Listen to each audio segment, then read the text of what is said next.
All right, hello everyone, welcome back to the stream. How are you all doing? So before I get into what we're going to be working on today, I of course have to mention that my game Gunforged is available for sale. It's a 2D roguelite shooter, so if you're interested in supporting my work, definitely check that out. You can purchase it for $8.99 USD, or you can get it as part of a bundle of two other bundles at a discounted price, or a discounted combined price anyway. And yeah, so check that out if you're interested in supporting my work and getting a fun game or two out of it. Otherwise, I have my Udemy courses as well. This is the 2D Survivor style game in Godot 4. It's got thousands of 5-star ratings, 18,000 students. I think people enjoy it, so this is a great way to kickstart your Godot learning journey if that's something that you're interested in. And of course, you can also like the video, subscribe to the channel, do all that good stuff. All right, so with that out of the way, what we're going to be doing today is continuing on actually where I left the stream yesterday. I didn't have as much time to work on the game yesterday after stream as I wanted to. So I'm basically trying to implement this slime card. And the slime card is supposed to basically absorb all the damage that's done to the player and then deal that amount of damage or some amount of that damage back to the enemy. So the problem though is that I don't have a way of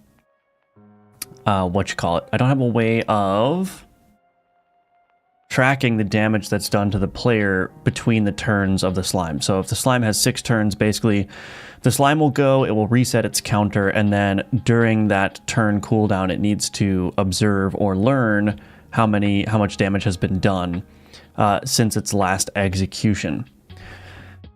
So I think I just got to figure that out, and I think I have an approach in mind, but that's what we're going to be focused on this stream, so we'll see how that goes. Good morning, Adam. Always good to see you. Welcome back. Welcome, welcome. Okay.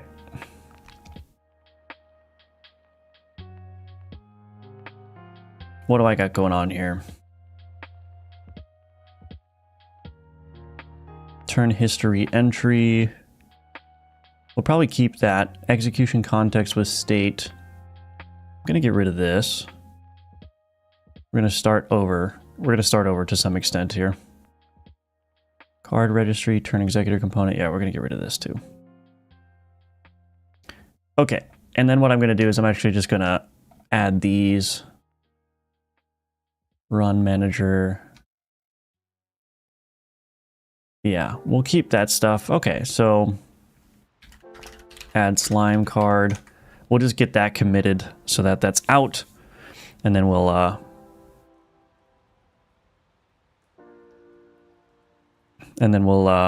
you know what you call it, get started here. Oh man, I'm a little slow this morning. I had to get up early for an appointment. Ugh. Anyway. So what the problem was with the approach that I was taking yesterday is I need the turn sort of history to be global. So in my turn manager here, we've got the turn count here.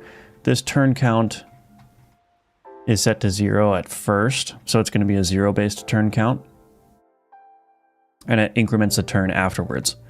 So what I'm going to want is probably a list, private read-only list. And what do I want this to be? So I've got my turn history entry. So what I'm going to do is I'm going to actually rename this to turn history. Shoot. Turn history. Let's rename this through here so that it renames the UID file as well. I think that works, right? Yeah. So we got a turn history here. Oops, I did not mean to do that. I just saved it again. Delete. Okay, so we've got turn history.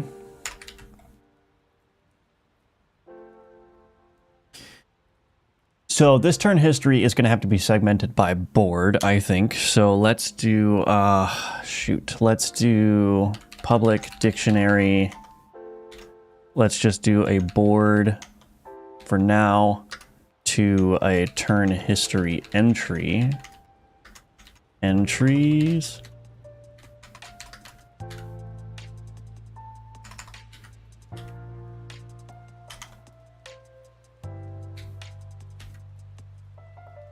I'll just put this here for now. Public class turn history entry.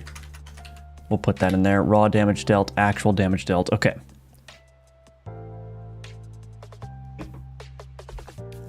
Okay. So there's my entries. So then in my turn manager here, we're going to do a turn history. Turn histories. Okay. And just so that I'm clear here, on combat ended, timer.stop, we're going to do turn histories. Actually, we will clear the turn histories here. Turn histories.clear. Okay. So can't forget to do that. That's going to be very bad if we don't clear that. Okay, so now we've got the turn histories here. Using game.data.turn. Cool. Does the player still take full damage, or does the slime prevent some of that too? No, it'll still be full damage. So basically the slime is just going to keep track of how much damage has been done, and then it will reflect some of that damage. I'm thinking that it will start at like a 0.5, like a 50% multiplier, and then go up. But here's the interesting thing, right, is that if there are any abilities that delay or freeze the slime, so like let's say you put paralysis on the slime and it stops ticking, it may actually become more dangerous, because if you extend its turn count from 6 to 8 by paralyzing it for 2 turns, then it has 2 more turns to listen for damage. So that's a kind of an interesting thing. And I wonder if there's opportunities here for me to allow the player to like freeze their own minions to leverage that. You know what I mean? Anyway, that's going to be an interesting sort of side effect of the slime working. So I'm curious to see. There's so much design potential here. I just need to execute on this well. Anyway. Hello, Craig. Always good to see you. Welcome back. Always good to see you. Hold on a second.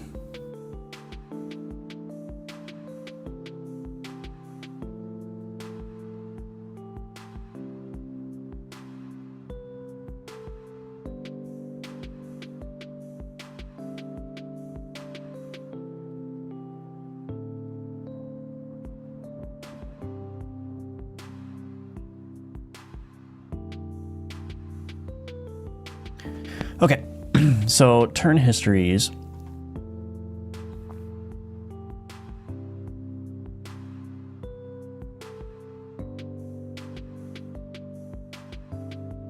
Turn executor. Do the turn executors here, they have a reference to the board. Okay. Shoot, how am I going to do this? How am I going to do this?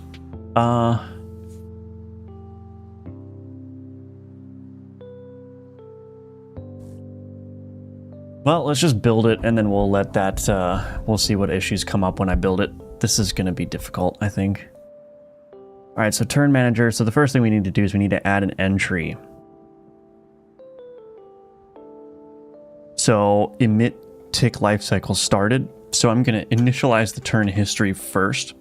So var turn, let's just do this. Turn histories dot add. Can I do new here? Does that work? Sweet. Or wait, maybe that won't work. No, it does. All right, so we got a turn history here. So do cooldown tick. I probably will want to pass that history in.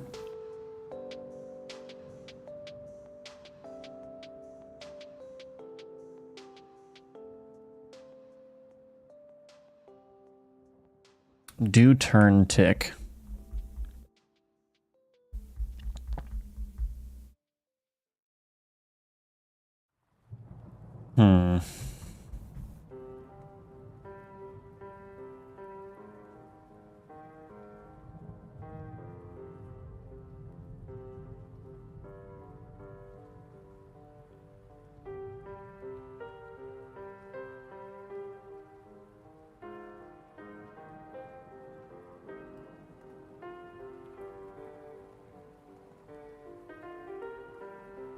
Let's do this. Public void create entry for board. Board. Except, why does that not work? Okay, entries board equals new. Okay, so that will work. So I think what I'll need probably is in here, I'm going to do a turn. Let's do a turn context here. Turn context. And we're actually going to pass in the list of turn histories. Do I want to do that?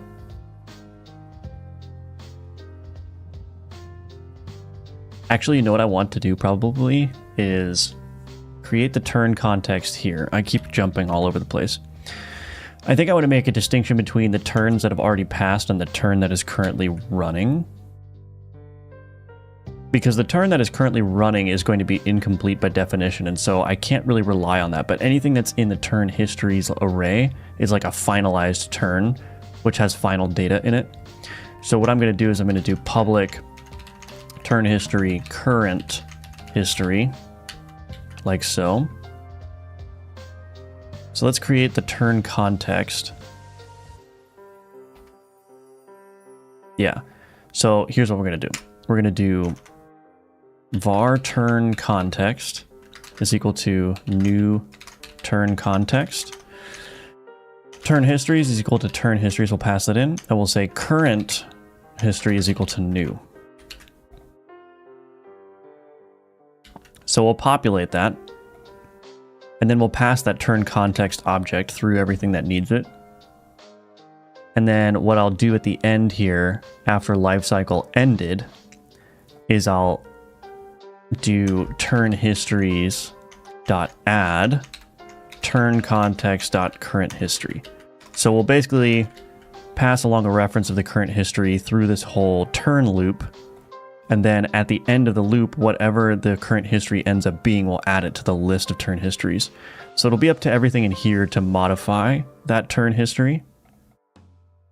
So I'm going to need to pass in that turn context everywhere. I'm just going to pass it along. Actually, we're going to follow the principle of you aren't going to need it, like we were talking about yesterday. So I'm just going to pass it into do turn tick here because I know I'm going to need it here. So we're going to do turn context, turn. Actually, you know what? Do cooldown tick. Is this called in multiple places? No. Okay, so do cooldown tick. What we'll do in here is we'll say, we'll pass in the turn context. And we'll say turn context dot current history. Does it not like this? Why does this not work? Why can't I go in here? Hello? Can I go in here, please?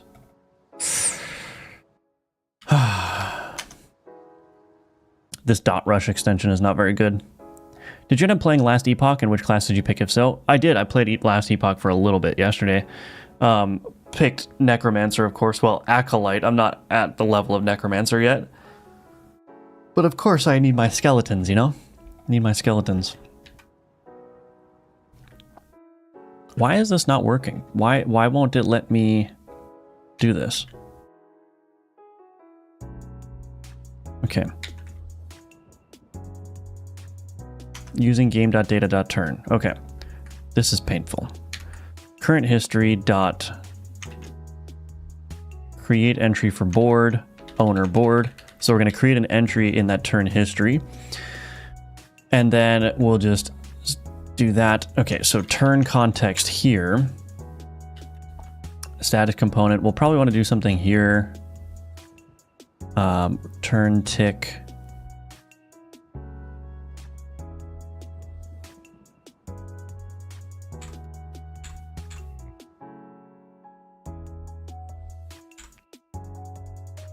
Run lifecycle tick. We'll pass that along. Run lifecycle tick in here. Turn context. Turn context.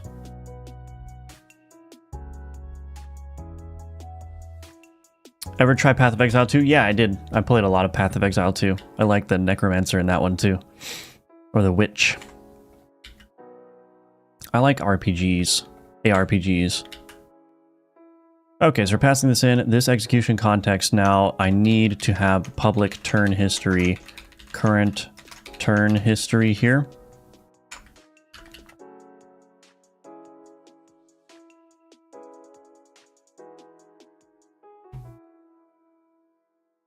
Okay. We're going to put that turn history in there, equal to turn context.current history. I wonder if I should just put the, actually, you know what? Let's actually do this. Execution context, let's put the turn context in here. This is a little bit iffy, but that's all right. Turn context is equal to turn context there. Execute abilities, we're going to do enhanced execution context with state. We got to make sure to pass that along as well into there. Okay. All right. So we got our turn context there. Cool. So now my turn manager, I need to pass along the turn context and all those things. Okay, so that turn context is getting passed along. Run lifecycle, it's running the execution with the turn context. It's creating that execute abilities with that execution context. That's creating execution context with state, which is passing along that turn context. Okay, all right. So the reason I'm doing all that is because now when I go into something like the damage here, where's my error? Oh, run execution, turn context. All right. So now what I can do in my simple damage, for instance, or in my damage ability rather, so any damage ability that's executed will add some tracking to this. So var, let's see. So we're going to do this. Execution context dot turn context dot current history dot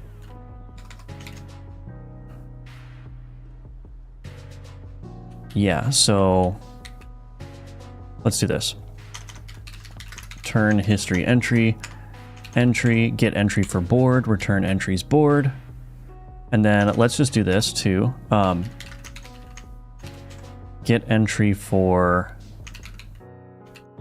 context. This is just going to be easier. Execution context with state. Return get entry for board context dot source board. So I think that will help. And then what I'm going to do is I'm going to say history entry is equal to execution context dot turn context dot get dot current history dot get entry for context execution context current history entry dot raw damage dealt plus equals magnitude var actual damage is equal to this return value, so that will be the damage that's dealt to the health. Current history dot actual damage dealt plus equals actual damage. Okay. So that's basically what needs to happen here, I think.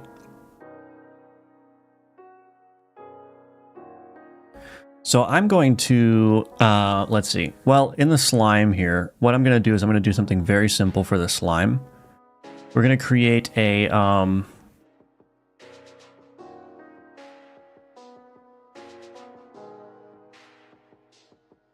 let's create a composed ability here. We're going to call this simple damage reflection.cs. I'm going to copy this, paste it in here. Simple damage reflection. So this is going to be the thing that is going to be a thing. Simple damage reflection. We're not going to pass in a magnitude here. We are going to deal with the scaling later. New damage 0. Magnitude this might have to be a little bit better. But all I want to do really is in the... Oh, shoot. I need to create a damage reflection ability. So let's create a new file. Damage reflection.cs.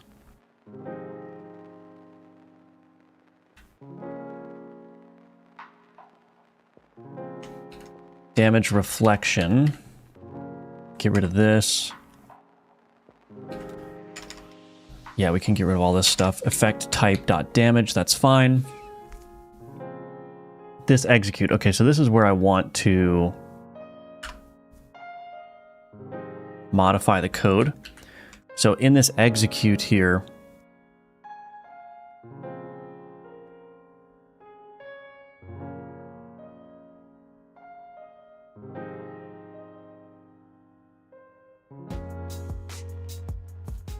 how does this logic work? So if it's on the 6th turn,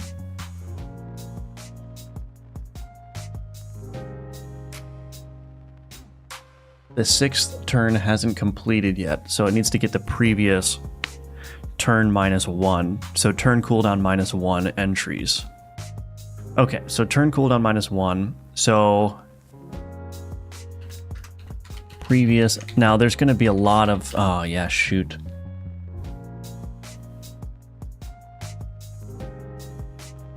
So if this is every 6 turns, basically what I need to do is I need to look at the last 5 turns of history.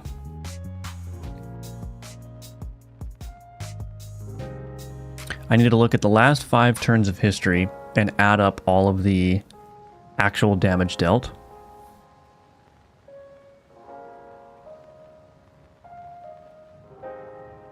The problem is when with the case of incense, it actually accelerates the turn cooldown of the slime. So it's possible that the slime has actually only done 4 turns.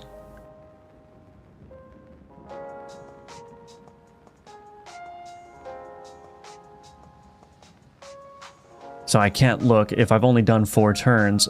If I'm expecting to see 5 history entries, but I've only done 4 turns, we're gonna have like an index out of bounds issue, at least on the first. So there's an alignment problem here of like, how do I grab the right pieces of history? So I need to know when was the last time this card executed versus when it's executing now, and get all of the turns in between that. But what I don't have right now is I don't have data about when was the last turn that this card executed. So that would be something to add to the turn history.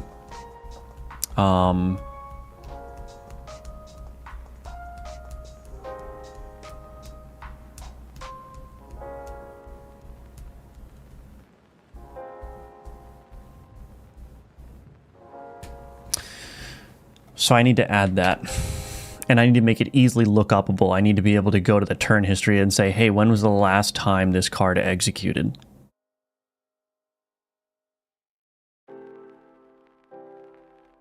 So how am I going to do that? So we need to add that to the turn history. This is very complex, but I think this is going to be nice. If I have a robust turn history with all kinds of data in it, it's going to unlock all kinds of things I can do with the cards. So it's going to be worth it, I think. So we got a turn history entry. Turn history entry. So maybe I'll just add... Should I just add a list or a hash set of card executions here? I may need to track the actual number of times the card is executed, because if it echoes, a card could echo and execute twice on a single turn. If I was using a hash set to store it, it would just tell me that it's executed at least once.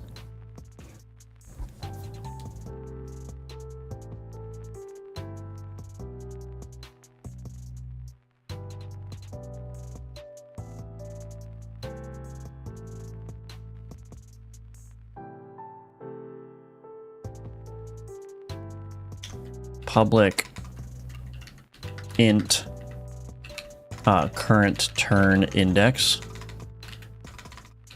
We need to put this information in here as well. So let's go here. Current turn index is equal to turn count. I'm going to rename this. Actually, turn index is a better name. because then it indicates that it's 0 based. Okay, so current turn index. So we're passing that in along with the turn context now, which is great. So I have the turn index, so I have the current turn that we're on. The turn history, current turn history, list turn history. Yeah, so here...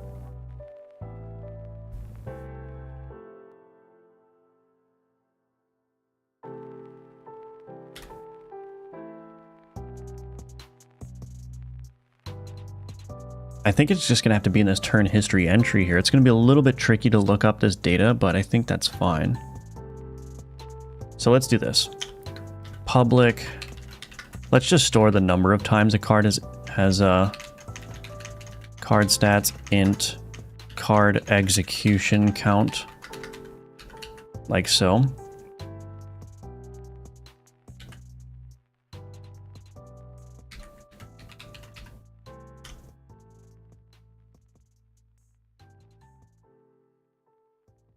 Run execution for card stats. So what I'll do is I will maybe down here turn context dot current history dot get entry for board, owner board.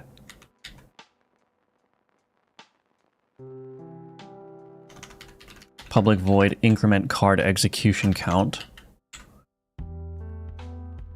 We're just going to do this. Card execution count dot try get value, card stats outvar count, count plus plus, card execution count, card stats equals count. So that will handle the case where there's no entry yet. And we'll just put that here in this run execution. That will handle echoes as well. So then we'll do increment card execution count for card stats. Oh boy. Oh boy. Some might even say, yikes.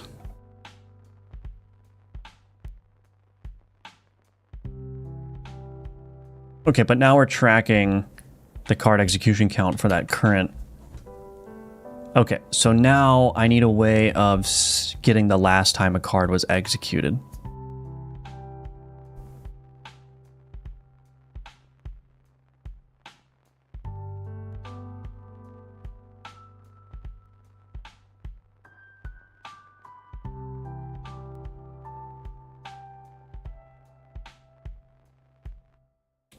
Which is going to have to actually be in the turn context here. So public int, I'm going to make it a nullable, because if it's null, then that would indicate that it hasn't executed yet. So I'm going to do get last card execution turn index. We're going to need to pass in the board, and the card stats. Card stats.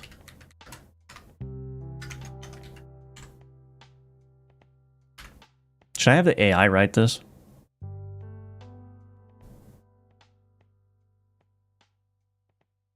Maybe I should write it myself. Perhaps that's why POT2 does not do death history. It's complex as hell with all the different mechanics. Yeah, that's the kind of thing where, I mean, I'm assuming that if you don't build that system from the ground up and make everything work with that system, it'll be very, very hard to add later, especially when you have the level of complexity as Path of Exile.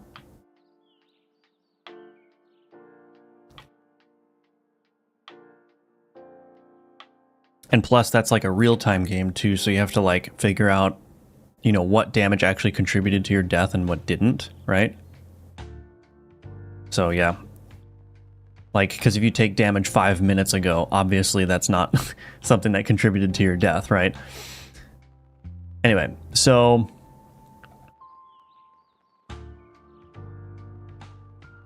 we're going to start from the end.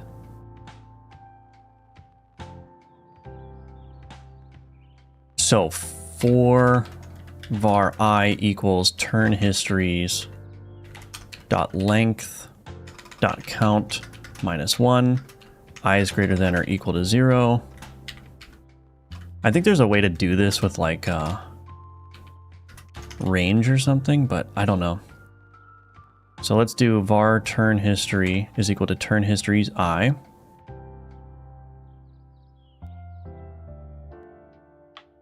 Get entry for board. Turn history's I dot get turn history entry. Let's do this. Dot get entry for board. If turn history entry is equal to null, we're just going to return null.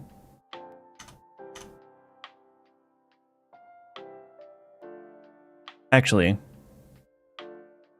we'll just continue. And we'll return null at the end here.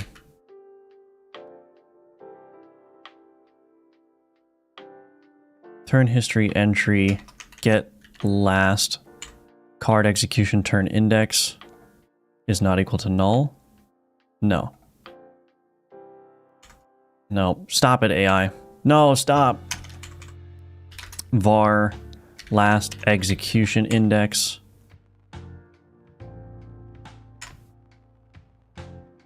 What are you doing? Do this. Get last execution index. Oh, wait. Oh, am I doing this wrong? Hold on. Turn history entry. Get entry for board. Turn history entry. Oh, I need one. I need a similar method in here. Card execution count. Try get value. Nope, that's not going to work. If. We need to do if to make sure that it works. Return count. Otherwise, return null. Oh, wait. No. No, this was right. The AI was right. Why am I second guessing the AI? This is an execution count. So... Oh, wait. We don't have the execution index. That's the problem. Oh, yeah. It can't be in here. This entry does not know where it is in the list, so I can't do that. But I can get the execution count. Public int get card execution count.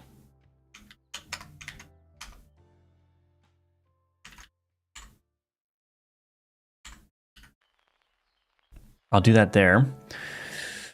Oh, there's a lot of moving pieces here. Okay. Anyway. Get rid of that.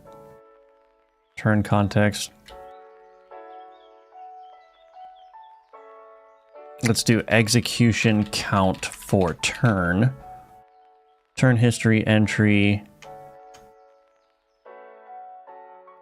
Get card execution count of card stats.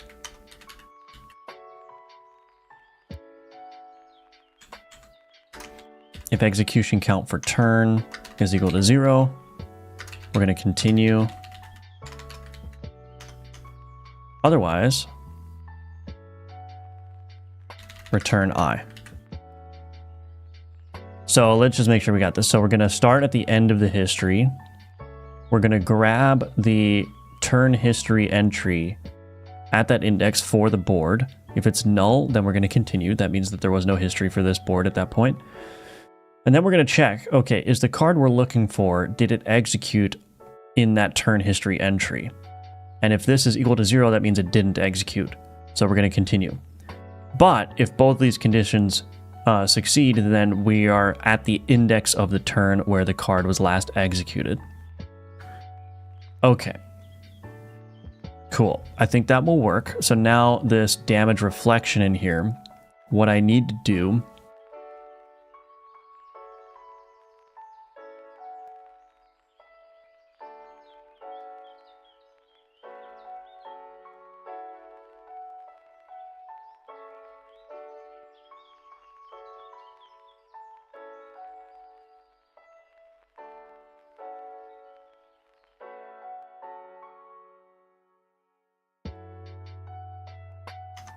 public list turn history, get turn history range, int start turn index, int current,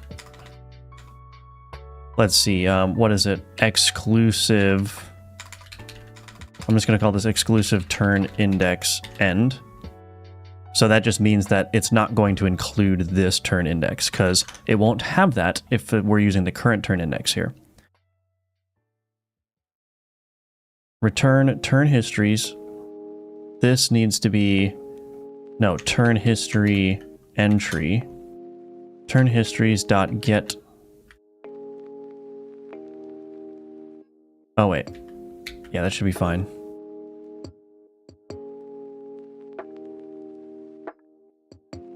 I'm gonna do another one in here. Public list turn history get turn history range for board int start turn index exclusive get turn history range dot select get entry for board to list.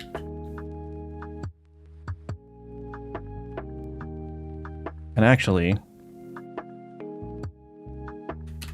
I'm going to turn this into a get, yeah, turn history get entry for board dot. Is this? Take your time. Take your time. Come on. Well, this is getting entry for board. Yeah, that's fine. Oh, do I need link here? Link is not here? Oh goodness, this is painful.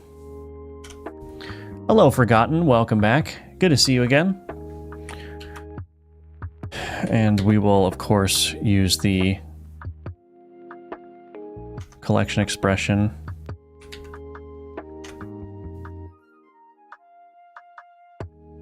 I'm going to do get turn history entry range. All right.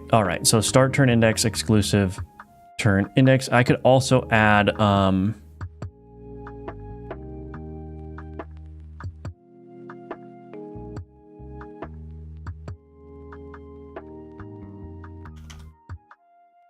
let's just do this. Okay, so I think I've got enough helper methods here.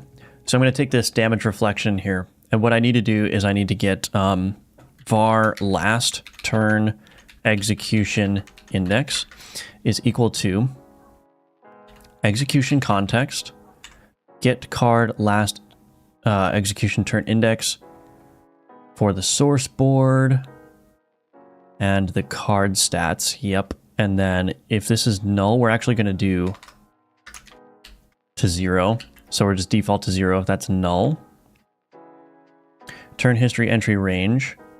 This is going to be last turn execution index and the current turn index.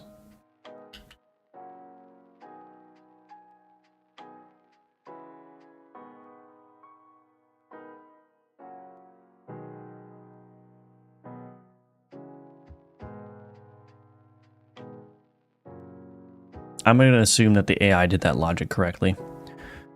So get turn history entry range for board. Okay, so what I'm going to do here is I'm just basically going to do this.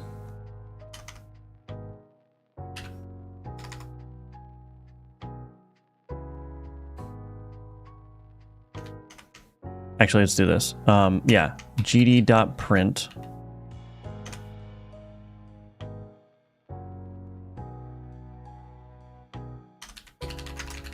I'll just type that myself.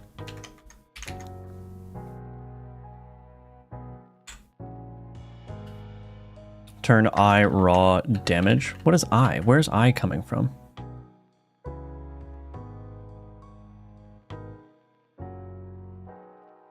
Okay, why is this being so slow? I don't understand why. I think I need to switch back to VS Code for the C# dev kit because this is not going very fast.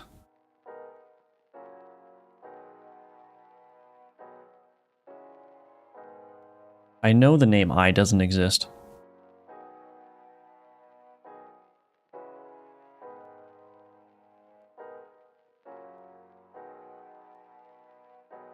I don't have the index, turn history entry. Maybe I should, what I probably should do is maybe in the turn history entry, maybe I should actually put the turn index in here as well. So I know which turn this entry was associated with, but maybe that's not necessary. we'll just print a line of raw damage for everyone and we can just count it up. I think that'll be fine.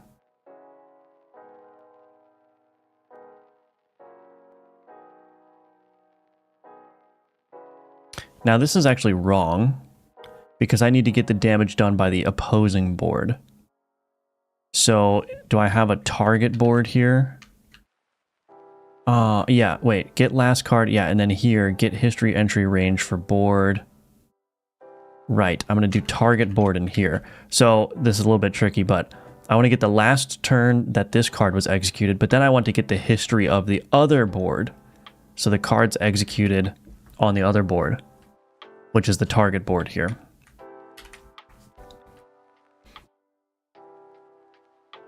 Turn raw damage dealt by target board. All right, well, let's see what happens. This is probably not going to build, right? Your editor doesn't want to... Oh my gosh. Your editor doesn't want to wake up today, yeah. Need some coffee. Need to pour some coffee in my PC, I think. Also, I'm not actually done with this yet, so I can't do anything. Simple damage... So we have the damage reflection. That's fine. I'm not going to edit any of this right now. Simple damage reflection is equal to new damage reflection. Ability to add damage reflection. Ability. New damage reflection. Why doesn't it like this? Cannot implicitly convert... Oh, damage reflection. Okay. Let's see what happens. It's quite a major change to the code here, so we'll see. We'll see how this works, but let's put the slime on there and we'll watch the output and see if it works. So I'm just going to choose, if I can, just a very basic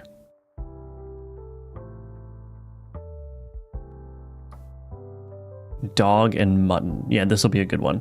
So dog is 6 damage. So if this works correctly, I should see 5 lines of 6 damage printed when the slime executes. Oh wait, no, that's wrong. 1 line of... Nope. It didn't do anything.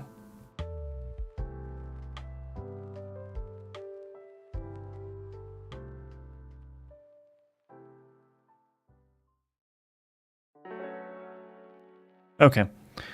No, it shouldn't be 5 lines of 6 damage. It should be 1 line of 6 damage. But that's not even working. So we're going to open up VS Code. We're going to open up VS Code so we can debug.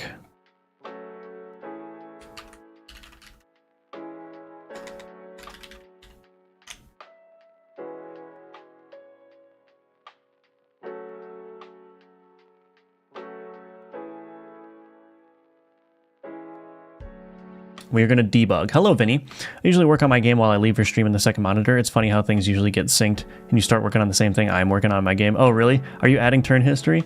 I was working on tweens the same time you started working on tweens as well. It's funny because sometimes it looks like you're reading my code. Yeah, that is funny.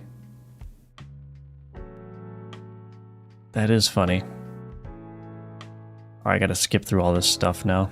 Put this here.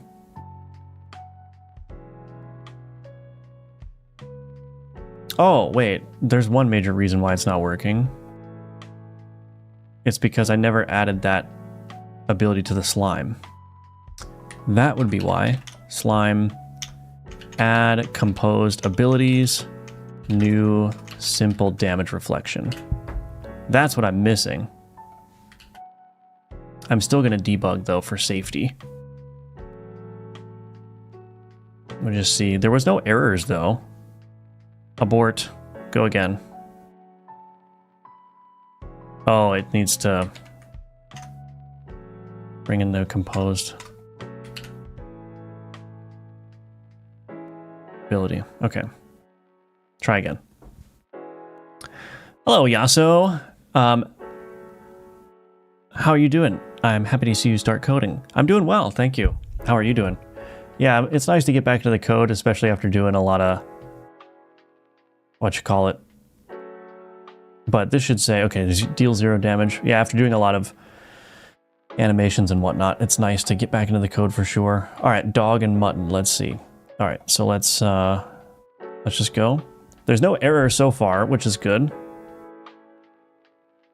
All right, so last turn execution index. This should be 0. Okay. Turn history entry range. So we've got 5 elements in here, which is perfect.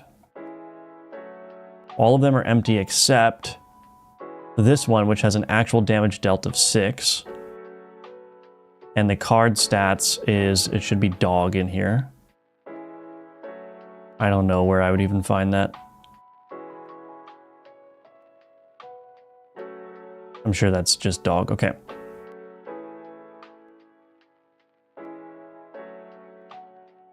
So in my output, oh, it didn't print anything?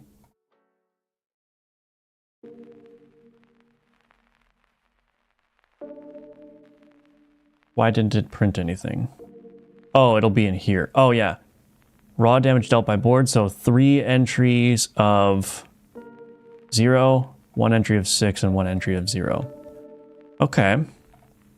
So now I should see relatively the same thing here. So let's make sure this is correct. So last turn execution index was 5, which is correct because it's a 0-based index and it's got 6 turn cooldowns, right? So 5, so 6 entries. The turn history entry range. So the current turn index is 11. So, and this is exclusive. So that means we're going to get the last 5 turns. And I think that's correct. So we should see basically the same thing. Okay, cool. All right, I think this is working, at least at a very basic level. So we'll close VS Code there. I think it's probably a good time to commit what I have.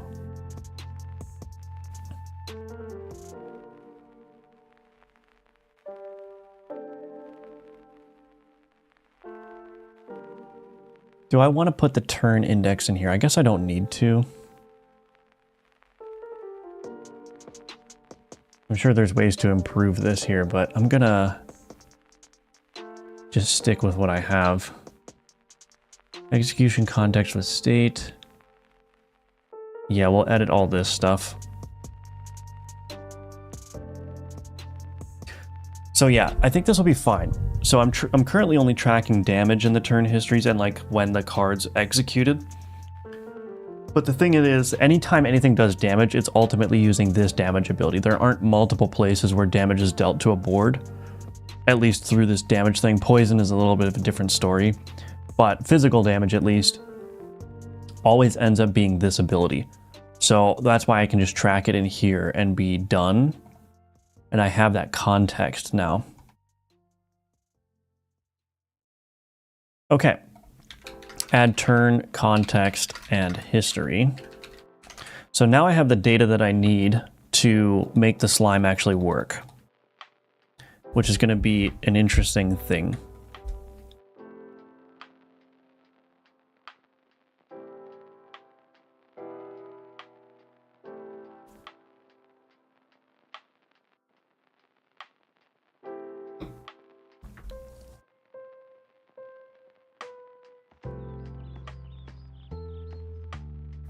I wondered if Godot is not that well optimized for C#, why did you choose it over Unity? Well, I don't know. I don't know if C# is not, or Godot is not that well optimized for C#. If you mean the workflow, then maybe not. But I just like using Godot more than Unity. That's all. Unity feels very heavy to me, especially for the kinds of games that I'm making. So, and plus there's like, you know, licensing fees and everything. Unity has more built-in features, generally sounds more useful. Yeah, but it's like, having more built-in features doesn't mean anything if I'm not going to use them, right? I'm just making simple 2D games. I don't need a lot of the features that Unity offers.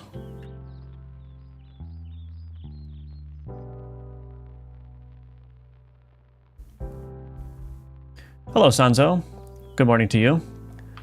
J-Dubs, welcome back. Everything is going well, thank you. Good to see you.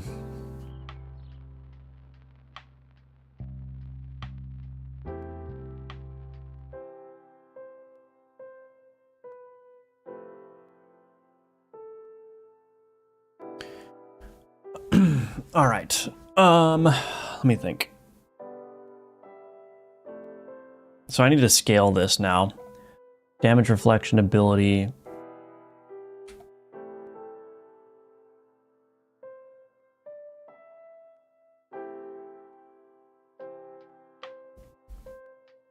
Actually,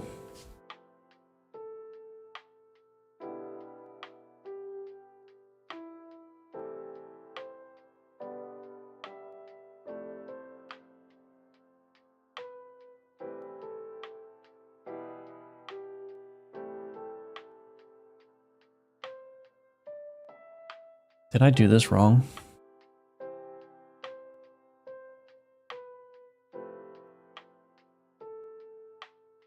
Did I do this wrong? I think I actually need...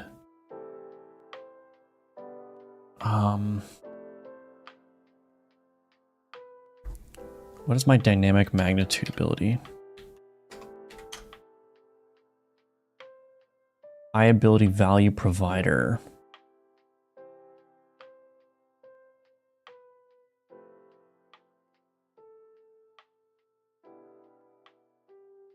I may change this actually.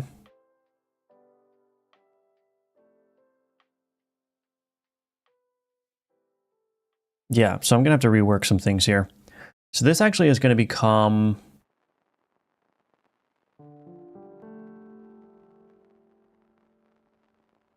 an I ability value provider.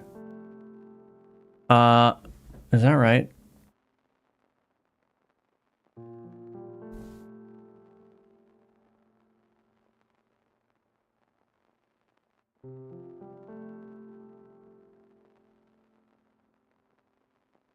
I'm just trying to figure out what the pattern is here. Query count provider. Yeah, this is what I want, I think. Base card ability, I ability value provider. So I'm actually going to change this. This damage reflection. I'm going to create...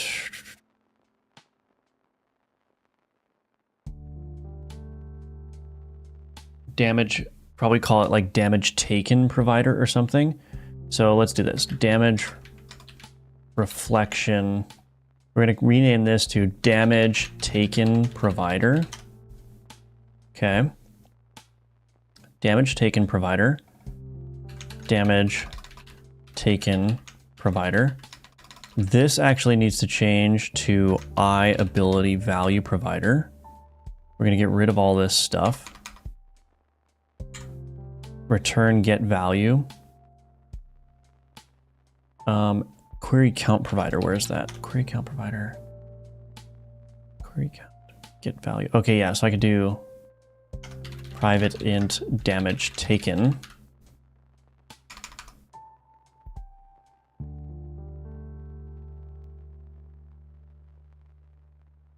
Damage taken is equal to sum actual entry damage dealt and return damage taken.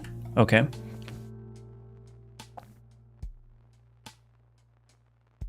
I don't need that. I don't think.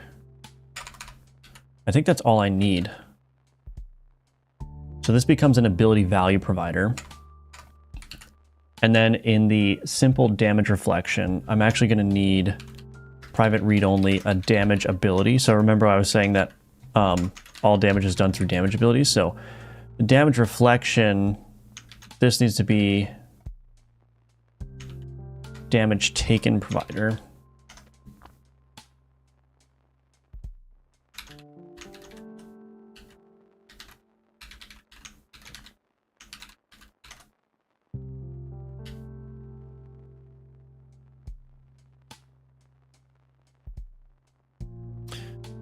Damage ability is equal to new damage.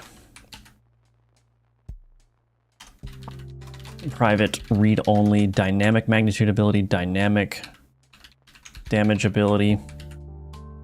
Dynamic damage ability is equal to new.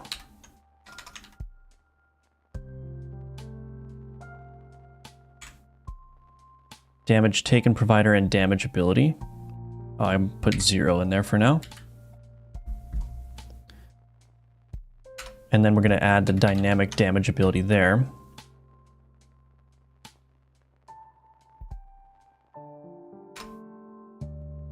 Equal to damage taken since last card execution. Something like that. Simple damage reflection. Duplicate internal. We don't need this original magnitude. Okay. So what this is going to do is this damage taken provider. Update target magnitude. Value provider get value. Oh, do I need to add this as an ability? I think this needs to be executed to update the count. Let's see. Yeah, I need to add the provider as an executable here. It's a little bit confusing here, but here, abilities dot add damage taken provider. So I need to add that as a quote unquote ability so that it gets executed. And when it gets executed with that execution context, it will update the damage taken value. And then in the dynamic magnitude ability here, it's a provider, so that means that when this goes to update the magnitude of the damage, it will be able to read that updated value. And then I can throw a scalar in here with the tier. Magnitude, oh, that's going to be difficult, isn't it? Is it going to be difficult? Let's see. Well, we'll figure that out when we get there. Let's see if this works. So simple damage reflection. Yeah. Okay. I think that's good. So what I should be doing is basically doing 100% of the damage that I take. So let's put the slime in here. Deals damage equal to damage taken since last card execution.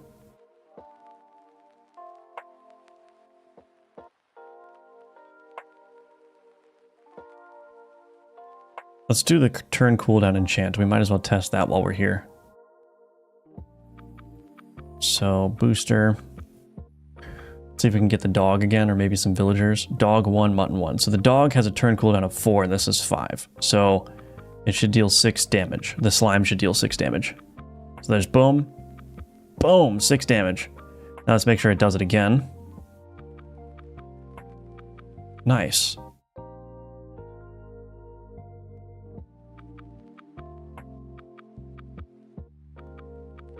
So it seems to be working. Necrosis is kicking in. Goodbye.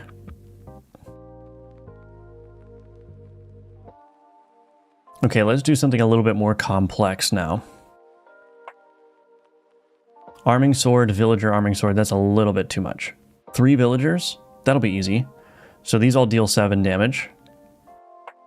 So it should be 21, right? So let's see. 7, 14, 21. Boom, 21 damage. Nice.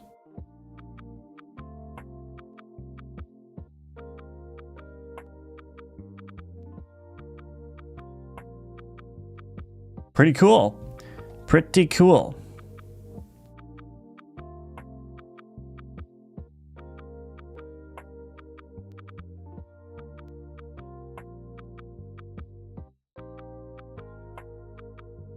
So now we got to add the scaling in place. This is very interesting though. It's working good. It's working good. 2D games where true art really shines. 3D gets me dizzy somehow. Yeah, there are some good, I mean, it depends on the perspective. Like, I think there are some great 3D games, obviously. But yeah, 2D art, I like 2D stuff. Can you pet the dog? No. You can kill the dog, which maybe isn't a good thing. Except final death. Okay. So we need to add some scaling in here now. Let me commit, or let me just stage what I have here. So scale for tier. Now we need a scaler here. What is the thing that we actually want to scale? So So we need a value scaler. How do I do this? Private read-only value scaler, value scaler.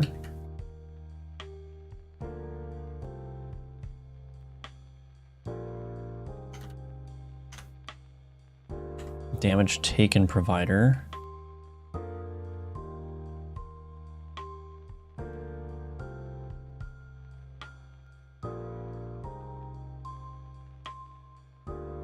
Oh, this only accepts an integer multiplier. Oh, that's not good.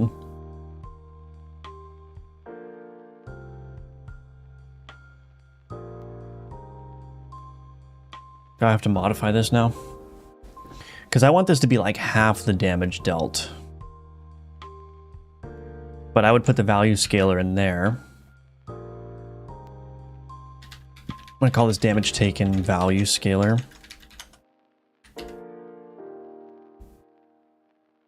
What happens if I make the multiplier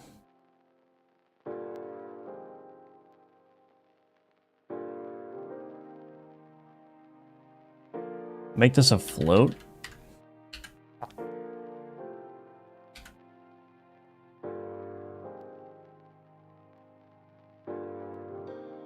mathf.floor to int. We'll just floor it. Get multiplier. Am I using this anywhere? Get multiplier.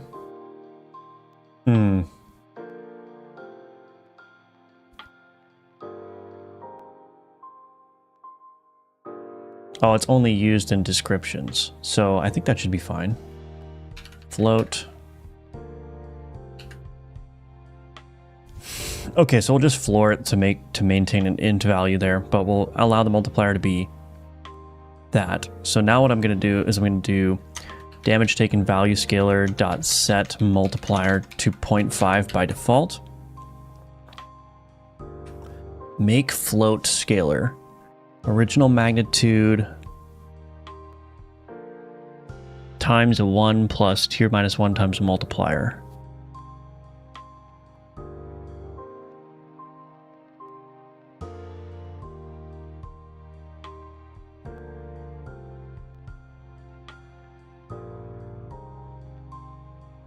Okay, so I think I can do a float scalar here, additive scalar. Original magnitude plus... No, I think I want to make it a float scalar multiplier. So make float scalar, we'll do 1 here.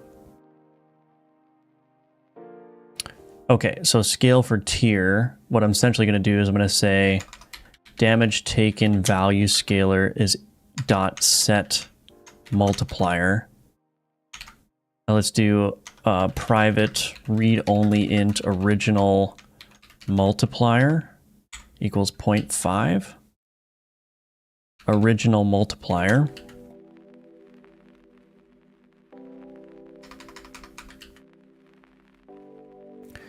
Equal to, and then we're going to do get multiplier, yeah, x damage. So this will be either 0.5x or 1x or 1.5x. Depending on the tier. Set multiplier, this needs to be a float here. Oh, okay.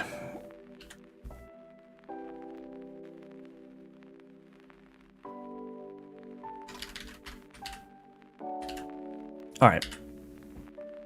Let's go to the run manager now. What is going on? Oh, the scalar only takes an int. Original magnitude.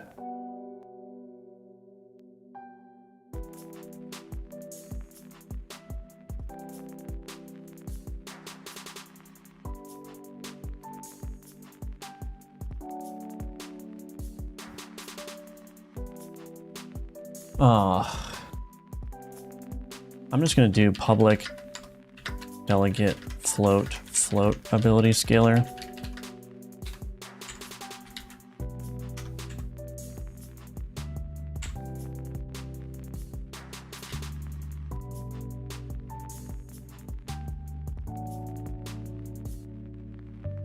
Oh, it doesn't work like this?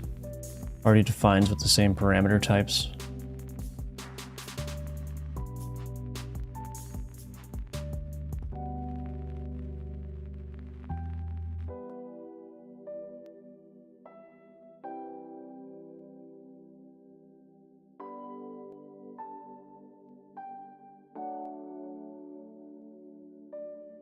What do I want to call this? Well, do I want to just make this a float here?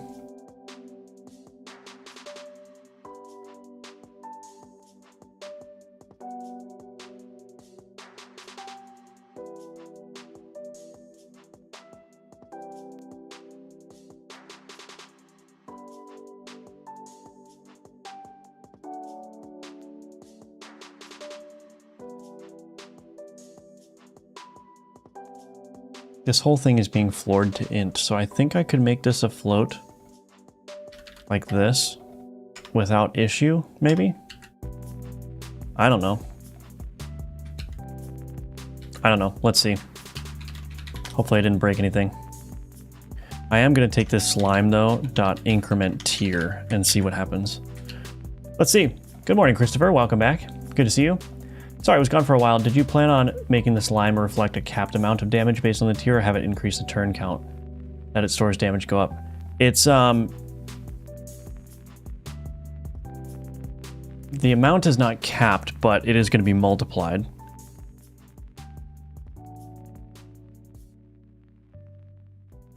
Yeah, I can't do that. Okay.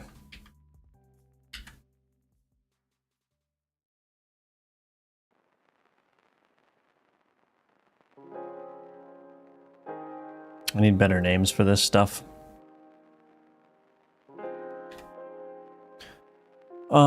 Make float scalar. What is this?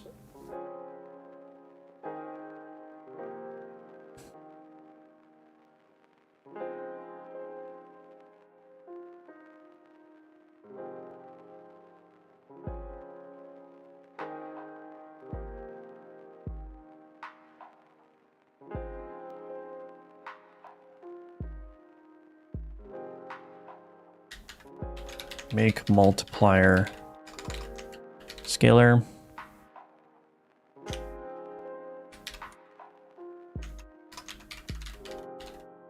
This is going to be so bad, but whatever.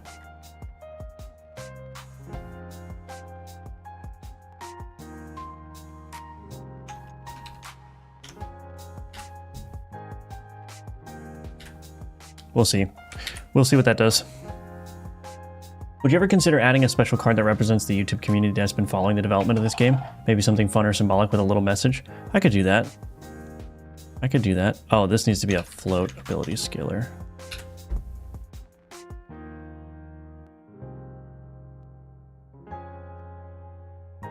Okay, any issues now?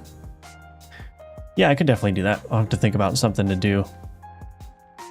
Something to do. All right, let's see. Deal damage equal to 1x damage taken since last card execution. Cool, so that's tier 2. Let's just bump it up again to the next tier. Bump it up to the next tier now. 1.5x, that's great. Cool. So I think that's all right. And what I'm going to do is now go back down to no and just make sure that it's 0.5. Okay, so now let's test it.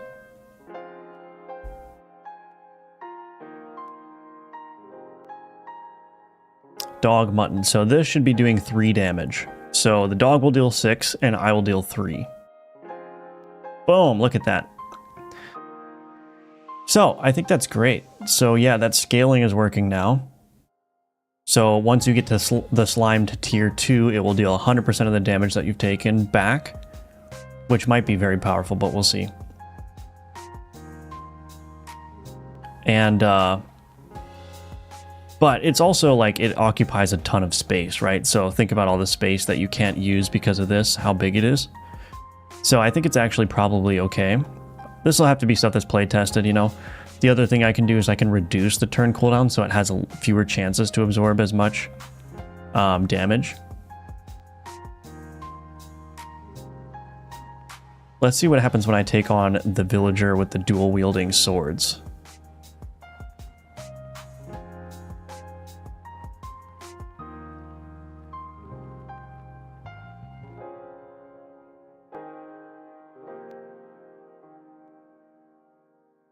Okay, it didn't work that well. Actually, I got my butt kicked. Oh, goodness.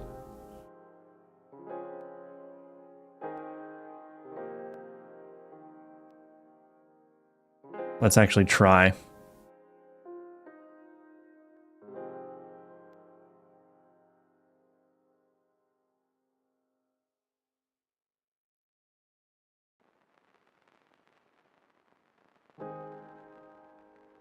Oh, that was big damage. What just did so much damage?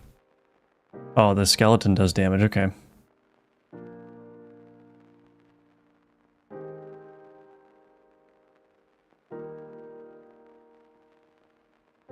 It's 20 damage. So, yeah. The slime should be dealing 10 damage. Oh. No, it should do 20 Oh, I just died. Okay, never mind. Didn't have enough time to see it. I think it's working. I think it's working. Since last... I'm going to remove that card verbiage from there and just do since last execution. Okay, sweet. Does the shield you have affect the damage that the slime deals? Yeah. So the slime's damage is based on any real damage that you take. So raw damage dealt is here, but then there's actual damage dealt, which is the damage that actually damages the health. So yeah, it deals damage based on the health damage you've taken, not like shield damage that you've taken. Which is a little nuance, I guess. But we'll see how it goes. It's not, you know, everything's subject to change.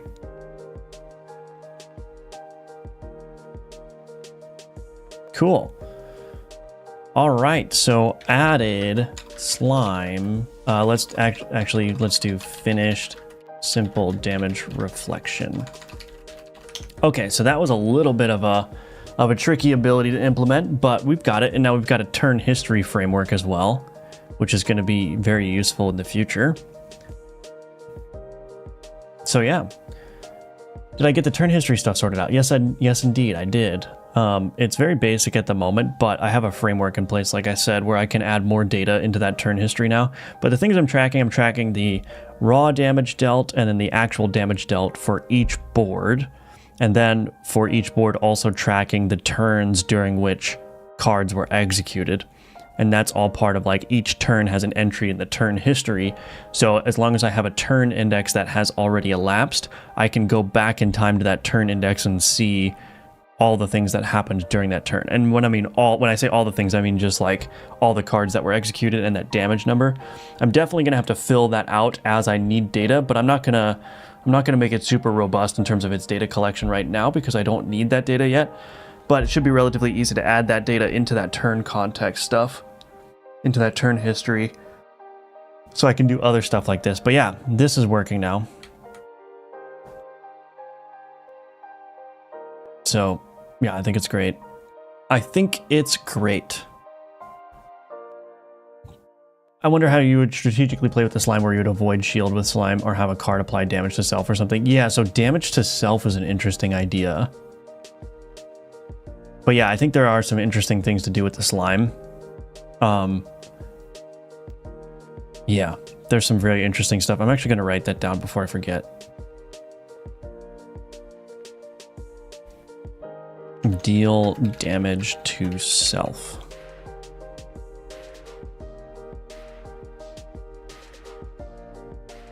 Hello, Yannick. Welcome back. Good to see you again.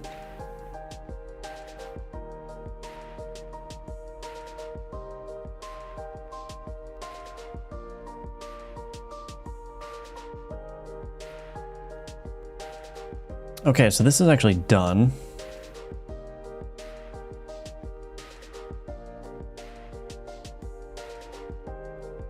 Cool. All right, I think what I'm going to do for the remainder of the stream here is I think I'm just going to work through these bugs here because they're kind of annoying me, especially this boss health not being scaled. I want to figure out what's going on with that. I mean, I know what's going on. I mean, I want to put in place a solution for that because the boss fight right now is not really, it's not really representative of anything because it's so easy right now. So I think I'm going to figure that out. So I'm going to take a quick 2-minute break. I'm going to refill on my water and everything, but In the meantime, please check out the links in the description below. Those are all the ways that you can support me. Got my commercial game Gunforge that you can purchase on Steam, as well as my Udemy courses. Again, those are linked below. Give me 2 minutes, I'll be right back, and we will work through these bugs.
Alrighty, I'm back. What's your reasoning for choosing VS Code instead of Godot's editor for scripting? I get linting and Git, but it's like you already have an editor right there, why bother? Well, I mean, you just pointed out two big problems, linting and lack of Git. But it's like, not all editors are created equal.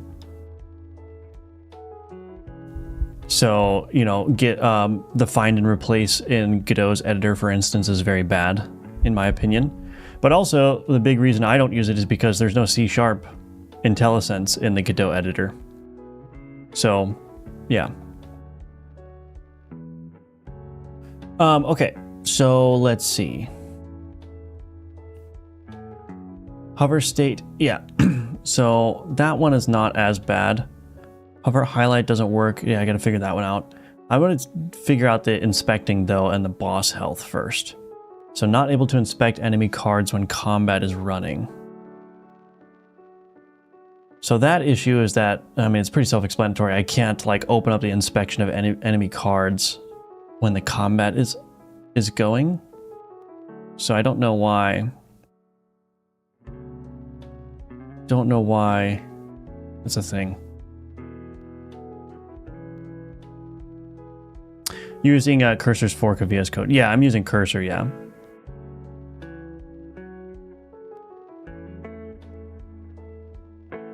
So I can inspect cards here, but I can't do it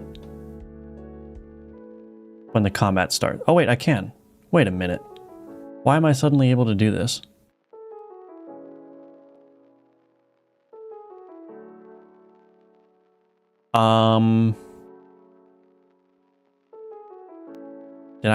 Did I inadvertently fix this already?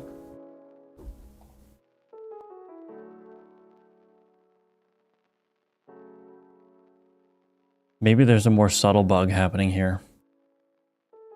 I wonder if there's maybe something living too long that's preventing me from doing it. Let's see, booster. Maybe it's not an issue. I don't know. You only get Godot built-in editor when using GDScript, and GDScript can get messy real quick. Yeah. Like I said, there's basic like find and replace is really bad in Godot too. It's much easier to open up VS Code, hit Control-Shift-F, and then I can find all usages of a string, or I can do a regex search. I mean, I think Godot supports that too, but it's like the interface for doing that is really bad, and it's just not fun to use. That said, I mean, I do use if I'm doing a game jam game in GDScript, I usually use the Godot editor, so it just depends on what I'm doing. But there are reasons to use an external tool for sure. This isn't doing anything, this embalming fluid.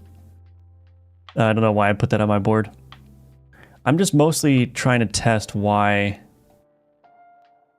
I swear this was an issue at one point, but now it's not, so.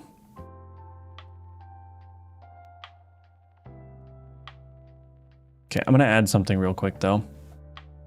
Add speed controls to combat. Add speed controls to combat. Pause combat when inspecting card. That might be something interesting to do on stream, the speed controls here. And that actually, it sounds kind of insignificant, but I think I probably should do that sooner rather than later, because those need to go in the UI somewhere. So before I go too in deep on like what the UI looks like, I need to figure out where to put the speed controls and like basically reserve a spot for them in the UI. I'm thinking either put them just kind of like down here or up here. Up here's a little busy with all this other stuff going on, so maybe I'll put it down here. Little speed controls.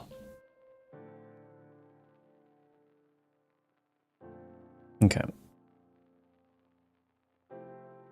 Resurrect.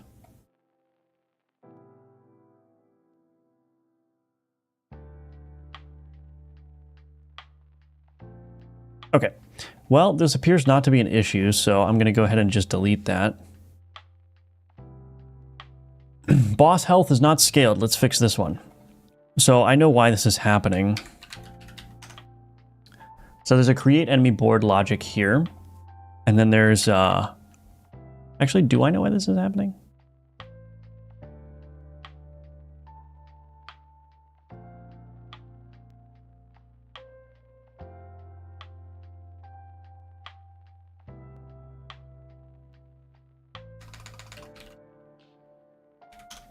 Anyway, I have two places where enemy boards are created, which is not good.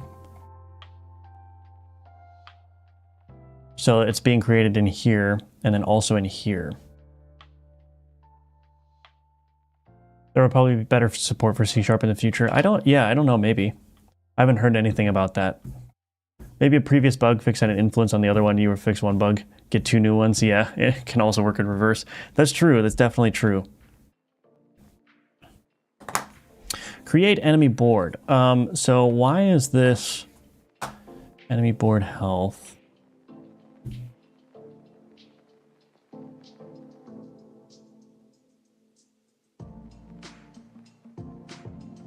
Oh, create enemy board. Right, so this board health, okay. So this...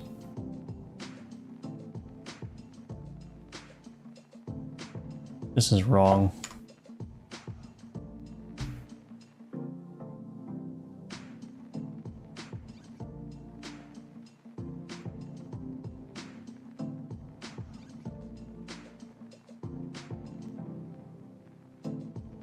So I basically need to figure out a way of not copy pasting this.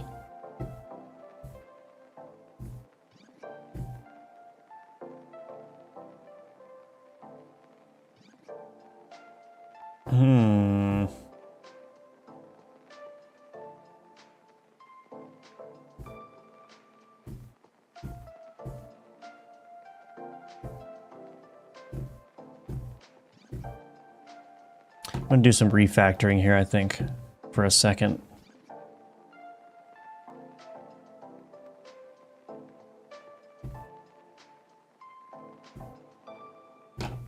Let's create a new folder.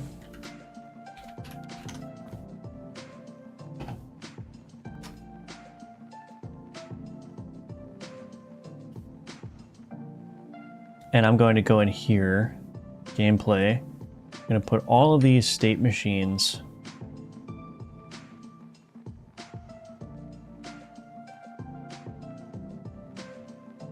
into this state machine folder.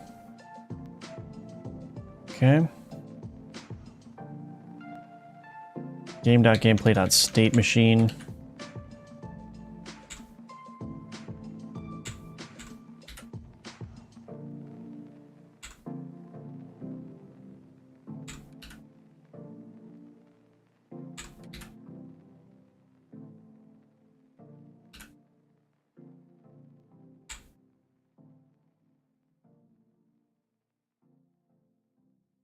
Hello, dot state machine, thank you.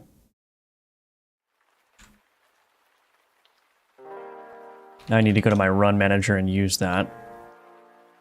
Do I? Yeah. That should fix it though. Event state machine oh, I need to put that there. Okay. Okay. So those have been moved, which is good. So move state machines. The reason I did that is now I want to create like a... I'm just going to create... Whoops. I'm going to create a new file, state utils. And then namespace game.gameplay.state machine public... Excuse me. Excuse me. So I'm going to do create enemy board and also like a get enemy health here. So combat selection.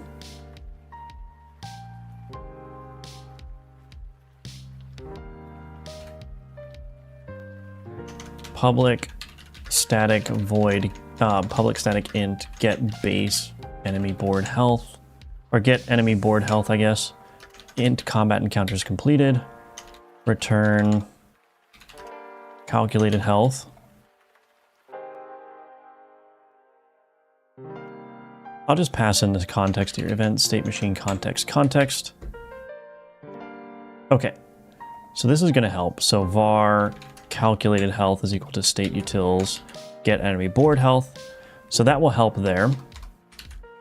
And then this create enemy board here, we're going to just go ahead and copy this. State utils using Godot. Using Godot utilities. Is this not a... Oh, this is a float. Okay, we'll make it a float then. Okay, so we got to create enemy board. And I'll do an int board health override equals null. Set max health. This is going to be board health override or get enemy board health context.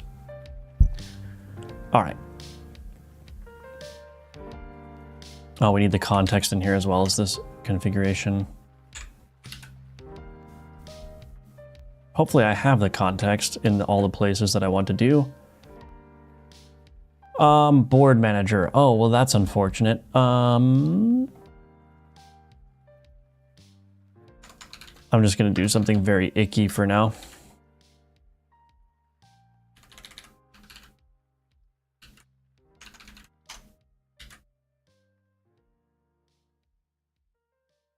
Okay, well, it's not the best, but at least I'm not duplicating code now. So we've got the calculated health here. Yeah, okay, so now in this board, create enemy board. So we're going to get rid of this. We're going to do state utils.create enemy board, this context. Do I have the context? Oh, perfect, I do. Great. Great, great, great. Okay. So state utils, create that. So now I've gotten rid of all that code. Emit signal enemy board created. So now my boss event state machine, we're going to do the same kind of thing. So create, so this is going to be, we're going to get rid of this. State utils.create enemy board. And then we'll get rid of this. Okay, that becomes a lot nicer. So let me go to my run manager now, and let me just see if this works. So events between combat encounters per level, let's just do 1. All right, let's see what happens. What is your time zone? I'm in Eastern time, East Coast, United States. So it's 11:30 a.m. right now. Board health context configuration is nice, but would you rather fight 100 duck-sized horses or 1 horse-sized duck?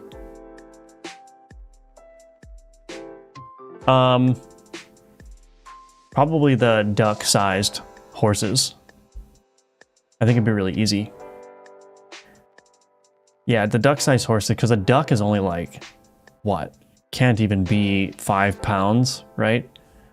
Birds are super light, so you're talking about a duck size. Well, it depends. Like, I guess duck size would just be, so the horses would be a little bit denser than that, I guess. But you think of like a small dog, a horse is still only going to be like 8 or 9 pounds at a duck size. So it'd be pretty easy to punt them, I think. We all know the West Coast is the best coast. Yeah, sure. Sure. All right, so let's see. So I'm just going to go through this real quick and just make sure that this is going to work. Booster. So the combat encounter should still work. So let's do villager and arming sword. I actually wonder if I'm going to win this. Let's see. 5, 5. So I'm going to deal 5. Ooh, I'm going to deal what? 4 damage? That's not right. Why did I only deal 4 damage there?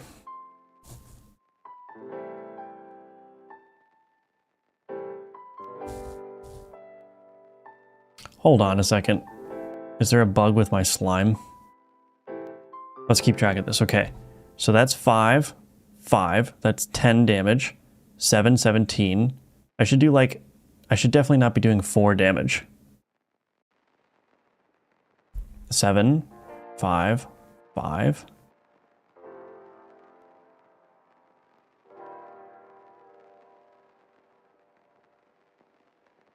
Okay, so there's a problem with my slime already. Deal damage equal to 0.5% damage taken since last execution. Well, that's not what we're testing right now, but we'll go back. I guess that's another bug we're going to have to fix. Guess that's another bug we're going to have to fix.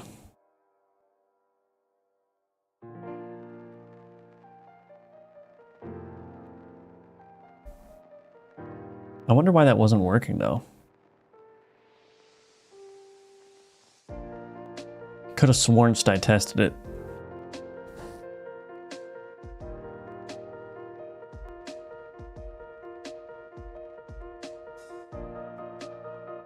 Anyway, our biggest concern right now is making sure the boss has correct health. Add enchantment to card, echo, boom, boom. Increase board size. 75. Okay, that seems right to me. I wonder if I'm going to beat this guy. Probably not.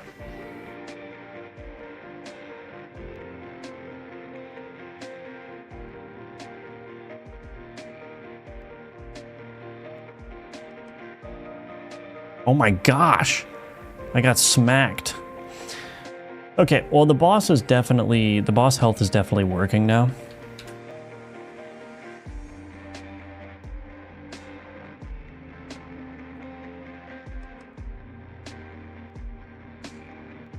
Fix boss health scaling. And it feels better having all that code unified now too, for sure. Okay. So that's fixed.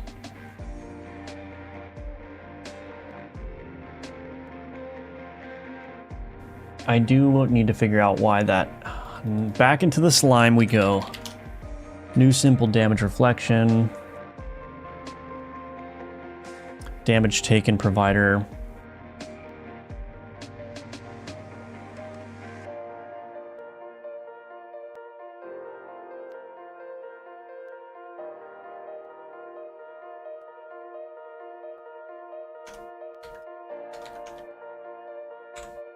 Let's just print the damage taken in there.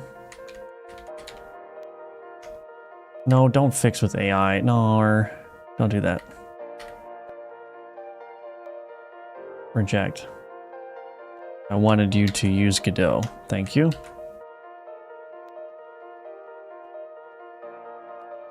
So it was with the arming sword specifically. Villager arming sword was not working.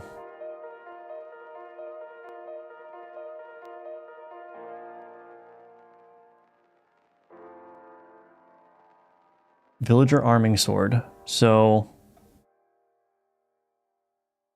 5, 10, 17. But yeah, damage taken 17. Okay, so it's tracking the damage taken properly. How much damage is it doing in return? Oh, right. Because the arming sword applies shield. Okay, so actually that's something that I should note.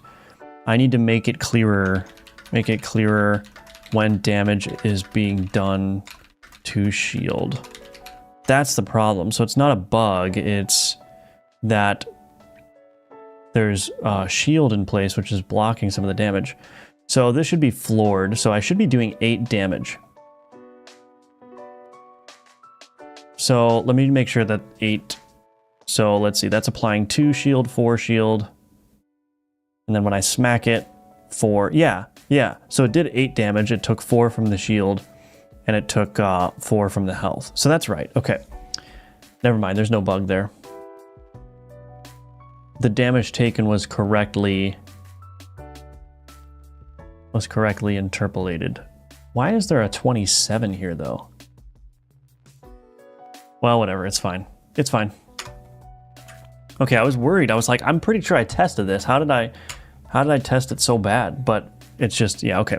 So I just need to add some visual clarity there when shield damage is being taken.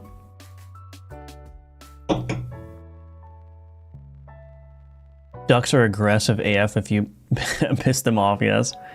Hello, Lukey. Welcome back. Good to see you. Is there going to be text and or indicator with how much damage the slime is saving up?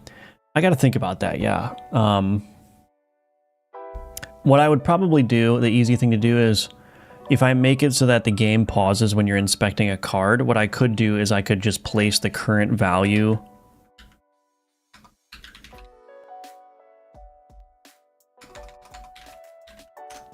I could place the current value in the description here. So right now it's just that, and then I can do like current value something.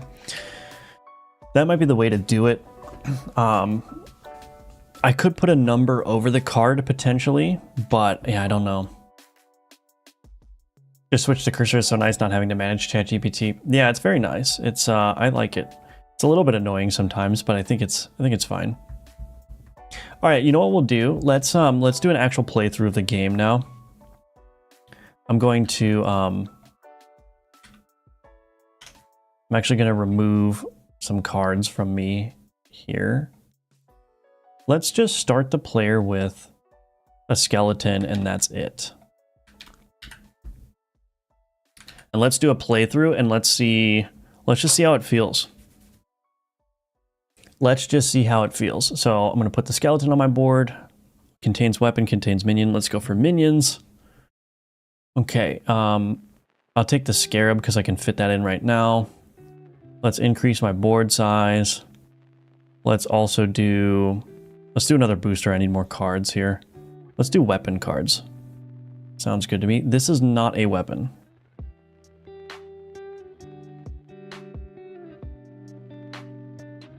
I gotta figure out why that's happening. That might get fixed later though. I don't know if it's that big of a deal. Deals poison damage equal to poison amount. Deals 7 damage, double the damage if there's an adjacent minion, so we'll put that there. I'm feeling pretty good. Let's do the uppercase villager here. Tier 2, deal 10 damage. That should be easy. We'll smack this guy up. That did... Oh yeah, here we go. Get smacked. Okay, ritual. I do want to hold on to that for sure. Max health increase, increase board size, or alchemize cards. Let's do it for a max health increase. Add enchantment to card booster. Let's do enchantment. We'll put the poison enchant on this. We'll start getting that built up. All poison applied is increased by 1. Let's again go for the most difficult combat encounter.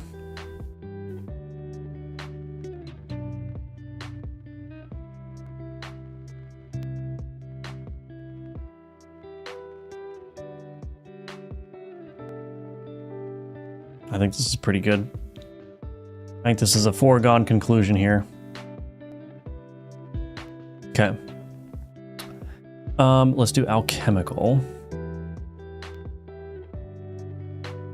Adds 3 preserve per allied ritual card. Do I even have any ritual? Oh, that's a ritual card there.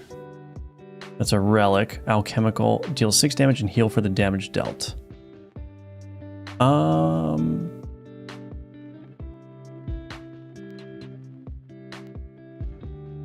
gonna take this actually. Oh no, wait. Let's take this. Increase board size, max health increase. Let's do increase board size. Booster. Increase board size again. Let's do more ritual cards.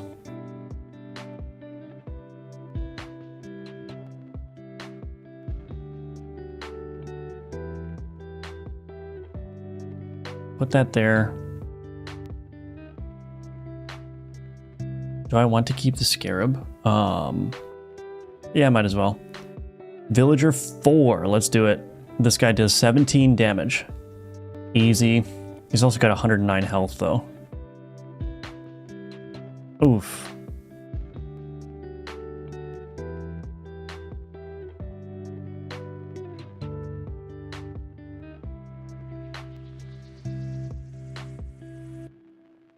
Convenience outweighs, it's so nice, yeah. And it looks pretty, yeah.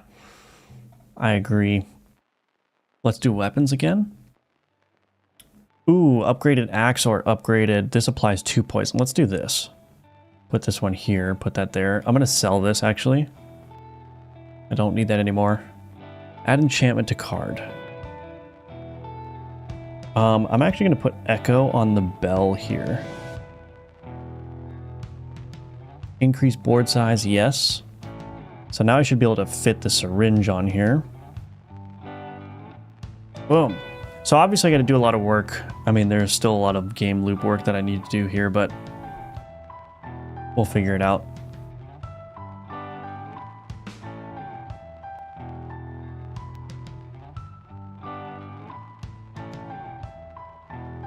Oh, is the bell not working at all?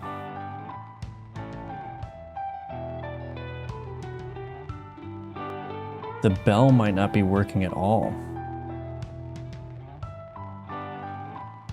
Am I gonna die? Ooh, I might actually die. I was not expecting that to happen. Wow. Oh, wow, I actually won. Okay, wow. Dang. Okay.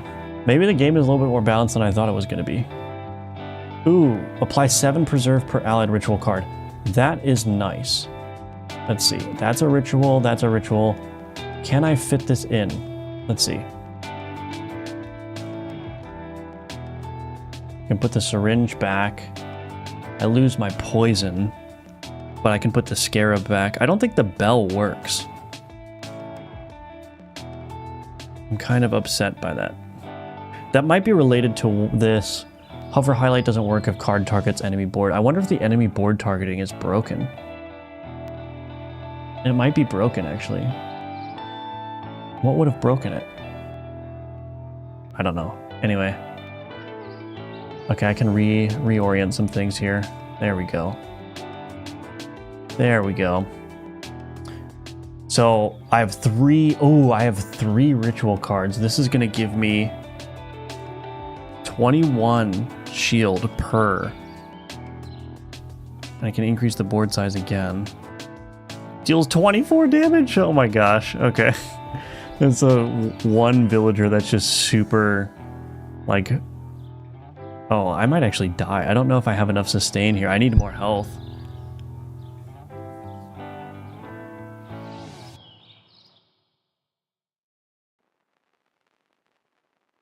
Yeah, that's not doing anything.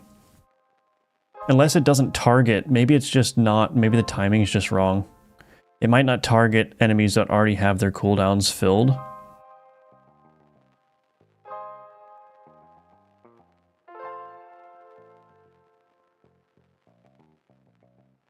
Yeah, it might just not... It might just be the timing issue.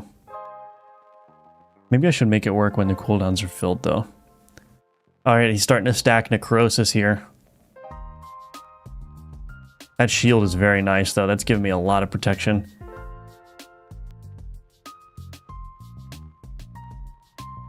Sweet.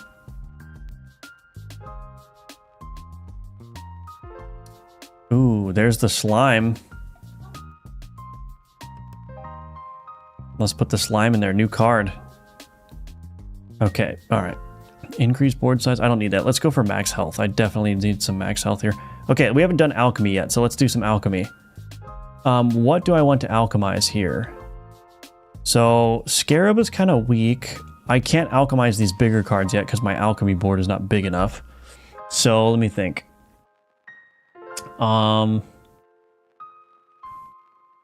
It might be useful to alchemize... Well... I wonder if I should just alchemize the skeleton here. Wait. I don't think the bell works, or else I would alchemize that with something. I think, let's just do these two. Goodbye. Bloop. Okay, what do we got?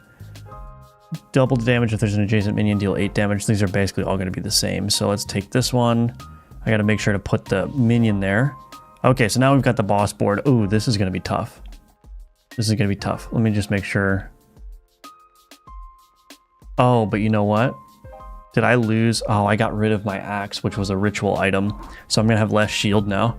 Dang it. Okay, that's fine. 380 health to get through. Let's see. Let's see what happens. I think the slime is going to help quite a bit. Ooh, there's something here. Something didn't get freed. Can I pause the execution of the game real quick? Something didn't get freed. What is it? Game UI.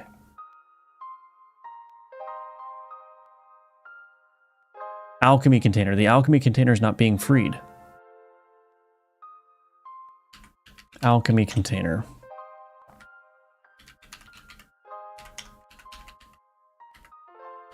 Alchemy event. State machine.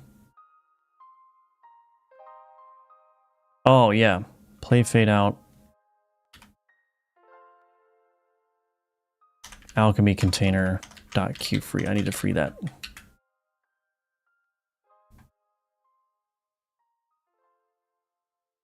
Okay, that should help. Anyway, unpause it. Oh, now there's a bar here. Okay, whatever. You're gonna have to deal with the bar. I'm sorry. I'm gonna die, though. I'm gonna die. Oof. Oof.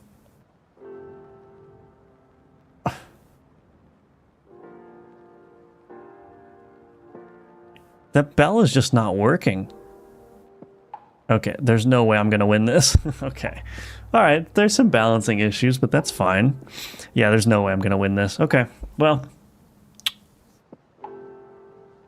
Yeah. I just gotta do a bunch of play testing and figure out what a good pacing is like. This game is sick. Thank you, T4. Does the project have a name? I have a couple of names that I'm thinking of, but I haven't like committed to anything yet. So I'm still kind of bouncing around. Hello, Neozoid. Would be cool if you could sacrifice more than the set amount to resurrect and gain a temp amount of shield or something. Ooh, that's a good idea. Offer more than required resurrection sacrifice for a buff.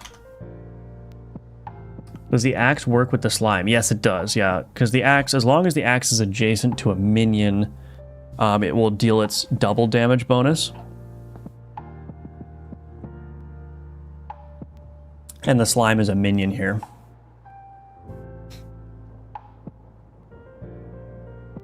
Okay. So there's a lot of playtesting balancing, but I still am thinking that this game has a lot of potential here with the different designs and the alchemy and all that stuff. So I think it's really cool. I do want to test and make sure that that alchemy is being properly freed now. I think maybe that was contributing to why I couldn't inspect cards. Maybe that UI element was hanging around for too long.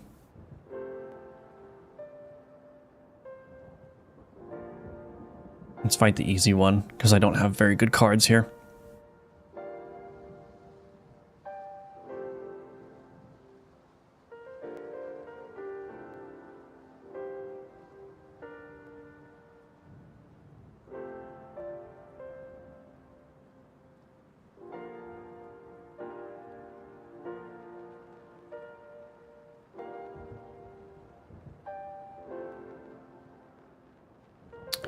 Yeah, I might not even win this one here. I might not even win this one here. Oh wait, maybe. Come on, Necrosis, help me out. Oh no. Oh no. I died on the first encounter, so obviously that's not ideal. Gonna have to figure that out too. I want to test the alchemy though. Come on, give me some alchemy. I could hard code it to make it easier, but why do it easier when you can do it harder? Come on. Okay, one more time and then I'll hard code it. There's like a 1 in 6 chance of choosing alchemy. Alchemized cards, here we go. So I just want to make sure that when this is done, it actually gets freed. Remote. Why is it still here? What? Why is it still here?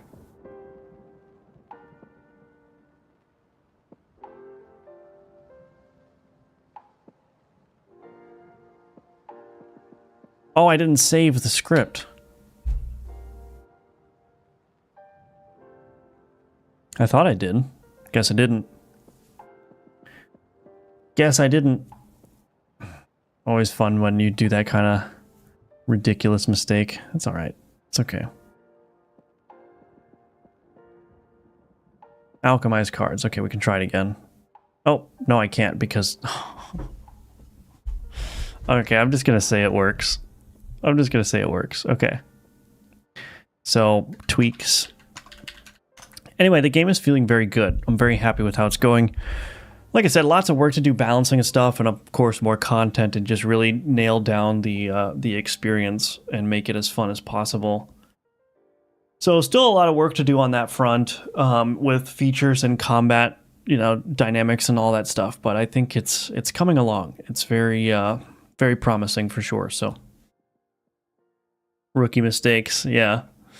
Even Jesus saves. That's a good one. Anyway, so that's going to be it for the stream today. Thank you all for watching. Thank you all for being here. And again, please check out the links in the description below for all the ways that you can support my work.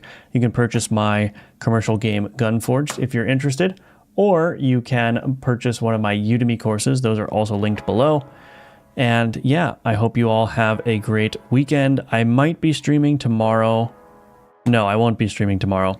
So won't be streaming this weekend. So I'll see you back here Monday at 10 a.m. Eastern. All right, take care, everyone, and see you on Monday.